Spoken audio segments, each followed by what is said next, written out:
Weight loss இருக்கிறப்ப நம்ம என்னென்ன ரெசிபி செய்யலாங்கிறத யோசிக்கிறது கஷ்டம்னா, அதை விட பெரிய கஷ்டம் அன்னைக்கான ப்ரோட்டீன் டார்கெட் நம்ம ஃபினிஷ் பண்ணுறது தான். ப்ரோட்டீன் ஏன் இவ்வளோ இம்பார்ட்டன்ட் அப்படின்னு பார்த்தீங்கன்னா, நம்ம உடம்புல வெயிட் லாஸ் அப்படிங்கிறது ஃபேட் லாஸாக தான் நடக்கணும், மசில் லாஸாக ஆகக்கூடாது. ஸோ அதுக்காக தான் ப்ரோட்டீன் இன்டேக் கண்டிப்பாக வந்து நம்ம எடுத்துக்கணும். ஸோ இன்றைக்கி இந்த அடை ரெசிப்பியில் நீங்கள் 2 அடை சாப்பிட்டீங்கனாலே மார்னிங் பிரேக்ஃபாஸ்ட்லேயே உங்களுக்கு 25 கிராம்ஸ் ஆஃப் ப்ரோட்டீன் கிடச்சிரும். ஸோ நைட்டே நான் ஊற வச்சுட்டேன். எனக்கு தேவையான தானியங்கள்லாம் நான் கேப்ஷனில் கொடுக்குறேன் என்னென்ன ஊற வச்சேங்கிறத. அது கூட நான் ஊற வச்ச தண்ணியவே ஊற்றி ஊற்றி கொரப்பாக அரைச்சிக்கோங்க. ரொம்ப மையாக அரைச்சிக்க வேண்டாம். இதை நம்ம இன்னொரு பவுலுக்கு ட்ரான்ஸ்ஃபர் பண்ணிக்கலாம். கூட வந்து நான் ஓட்ஸ் பவுடர் இன்றைக்கி சேர்த்துக்கிறேன் பைண்டிங் ஏஜென்ட்டுக்காக. நான் சம்டைம்ஸ் ஓட்ஸ் பவுடர் இல்லாமல் திணை, குதிரவாளி, கருப்பு கவுனி அரிசி, மூங்கில் அரிசி இந்த மாதிரி எது வேணால் நான் நைட்டே ஊற வச்சு சேர்த்துக்குவேன். நான் நேற்று நைட்டு அதை மறந்துட்டேன். ஸோ இன்றைக்கி நான் ஓட்ஸ் பவுடர் வந்து ஒரு பைண்டிங்க்காக சேர்த்துக்கிறேன்.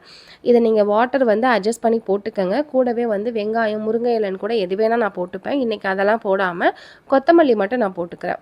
ஸோ கொத்தமல்லி மட்டும் போட்டுட்டு ஒரு 15 to 20 மினிட்ஸ் வந்து இதை அப்படியே ரெஸ்ட்டில் விட போகிறேன். ஸோ இதுதான் பைண்டிங்கான டைம்.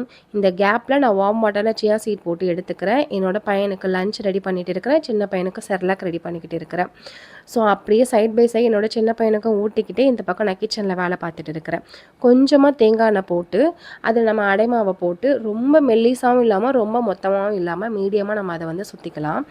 ஸோ இதை தோசை ஊற்றுற மாதிரி ஊற்றி நம்ம சூப்பராக எடுத்துக்க வேண்டியதான். இது நல்லா வேகணும். ஸோ மீடியம் ஃப்ளேம்லேயே இருக்கட்டும், ஹை ஃப்ளேமில் வச்சுக்காதீங்க. உள்ளே அப்போ தான் வேகும். என் பையனுக்கும் கேரட் ரைஸும் முட்டையும் ரெடி, அவனுக்கும் ரெடி ஆகிடுச்சு. அதே மாதிரி இந்த பக்கம் நம்மளுக்கும் இந்த வெயிட் லாஸ் ரெசிபி சூப்பராக ரெடி ஆயிடுச்சு. கொத்தமல்லி, வெங்காயம், தேங்காய் போட்ட ஒரு தேங்காய் சட்னி சூப்பராக செஞ்சுருந்தேன். என்னோடய பையனுக்கும் இன்றைக்கி இதுதான் பிரேக்ஃபாஸ்ட்டுக்கு கொடுத்துருந்தேன். ரொம்ப நல்லா இருந்துச்சு. ட்ரை பண்ணி பாருங்கள். இந்த fibre rich, protein rich recipe கண்டிப்பாக உங்களுக்கு பிடிச்சிருக்குன்னு நினைக்கிறேன். பிடிச்சிருந்தா லைக் பண்ணிக்கோங்க. கண்டிப்பாக சேவ் பண்ணி நெக்ஸ்ட் டைம் ட்ரை பண்ணிவிட்டு என்னோடய கமெண்ட் செக்ஷனில் சொல்லுங்கள். இந்த மாதிரி வீடியோஸ்க்கு நம்ம பேஜை மறக்காமல் ஃபாலோ பண்ணி வச்சுக்கோங்க.